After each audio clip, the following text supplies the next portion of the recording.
Ya, Badan Pusat Statistik merilis pertumbuhan ekonomi Indonesia di kuartal 2 minus 5,32%. Ini jadi pertumbuhan ekonomi Indonesia terlemah sejak tahun 1999. Pandemi menggerus ekonomi. Turun hampir 3% di kuartal pertama. Pertumbuhan ekonomi di kuartal kedua yang minus menimbulkan kekhawatiran akan terjadi resesi di kuartal ketiga.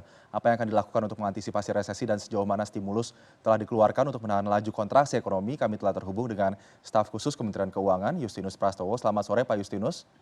Selamat sore Mas Aldi. Ya, Pak Justinus, dibandingkan dengan penurunan di kuartal pertama, penurunan di kuartal kedua ini cukup dalam. Apa yang menyebabkan hal ini bisa terjadi?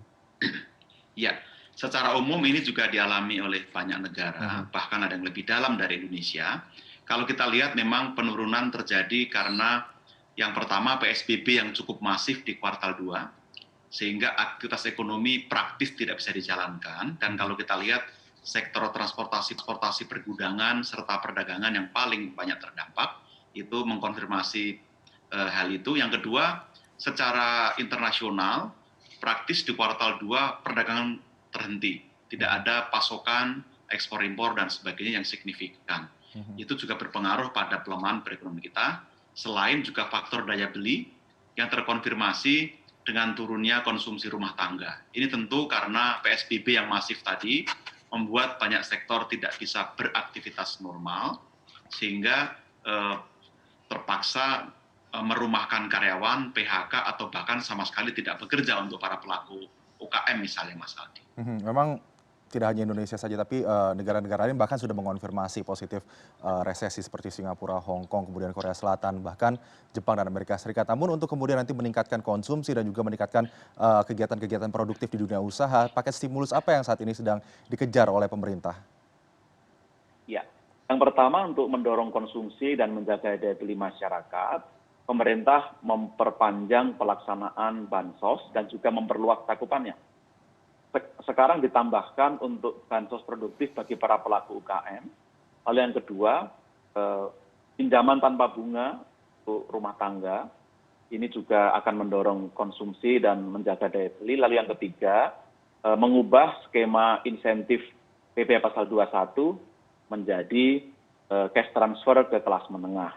Itu yang diharapkan dapat mendorong daya beli dan membantu masyarakat. Lalu untuk dunia usaha, setelah untuk para pelaku UKM kemarin diberikan penundaan angsuran, subsidi bunga dan penjaminan, Mhm. pemerintah telah menerbitkan PMK nomor 98 sebagai dukungan penjaminan kredit untuk korporasi non-UKM yang bisa segera diakses oleh pelaku usaha mulai ini, Mhm. dan diharapkan ini menjadi dukungan bagi mereka supaya bisa segera bergerak dengan modal yang lebih baik.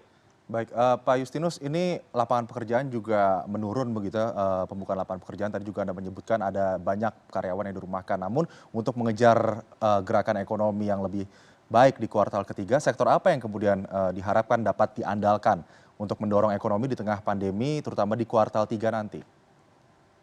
Ya, tentu kalau kita melihat realisasi kuartal 2 ada beberapa sektor yang justru tumbuh positif ya Mas. Mhm. Misalnya informasi dan telekomunikasi, sektor keuangan, jasa kesehatan dan sebagainya, masuk farmasi. Mhm. Lalu ada juga opportunity bagi perekonomian kita yaitu produksi domestik di sektor pertanian yang juga bisa menggantikan dominasi impor untuk pangan selama ini, itu juga punya peluang.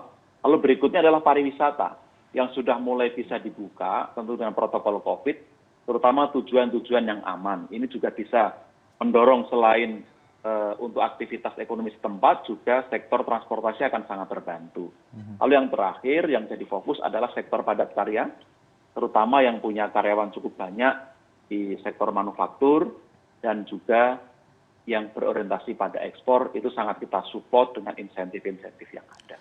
Oke, Pak Justinus, kalau kita melihat pergerakan PDB kita kuartal satu hanya tumbuh 2,97%, di kuartal kedua bahkan langsung minus. Ini artinya mungkin diprediksi kuartal ketiga kita akan tumbuh minus lagi. Jika nanti di kuartal ketiga kita kembali berkontraksi, artinya kita secara teknikal sudah masuk resesi. Apakah pemerintah sudah siap begitu jika nantinya kita mengalami pertumbuhan yang minus lagi di kuartal ketiga?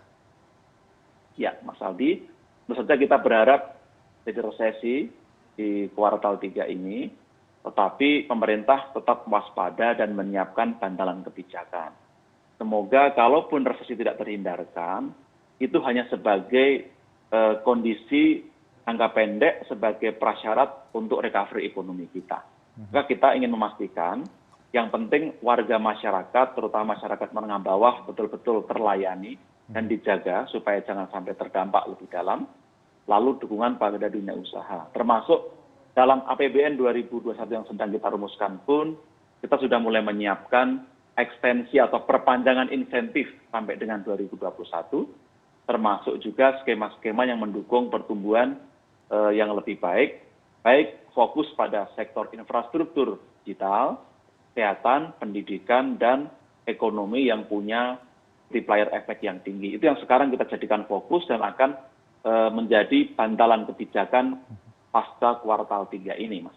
Baik, Pak Justinus, semoga ini bisa langsung dirasakan oleh masyarakat dan juga dunia usaha, stimulus-stimulus tadi yang akan digelontorkan dan bisa memperbaiki perekonomian kita di kuartal-kuartal berikutnya. Terima kasih, Justinus Prastowo, staf khusus Kementerian Keuangan sudah bergabung bersama kami. Selamat sore.